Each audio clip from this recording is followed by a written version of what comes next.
మనం చనిపోయిన తర్వాత ఎవరు మనకు ఫ్రేమ్ కట్టిస్తారో కూడా తెలీదు. అంతవరకు ఎందుకింత బాధతో జీవించాలి? కొంచెం నవ్వుతూ బ్రతకండి. ఎవరో నిందలు వేస్తున్నారని, ఎవరో మాట్లాడుతున్నారని ఏమీ మారదు. ఎవరికైనా 100 సంవత్సరాలు బ్రతికే గ్యారంటీ లేదు. జీవితంలో మనం ఎందుకు పుట్టామో తెలుసుగా, చివరికి చనిపోవడానికే కదా. 18 ఏళ్ల యువకులు కూడా ఈ రోజుల్లో అకాల మరణాలు చెందుతున్నారు. ఎవరికి చావు ఎప్పుడు వస్తుందో తెలీదు. అయితే జీవితంలో సక్సెస్ అంటే ఏమిటో తెలుసా? ఒకరోజు మనం చావు పడక మీద ఉండగా ఎవరో వచ్చి అడిగితే నీ చివరి కోరిక ఏంటి అని మనం నవ్వుతూ చెప్తాం చూడండి, నాకు ఎలాంటి కోరిక లేదు, నేను బ్రతికినంత కాలం సంతోషంగా బ్రతికాను అని.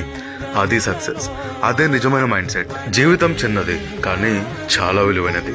రేపు అనేటిది ఉంటుందో లేదో మనకు తెలీదు.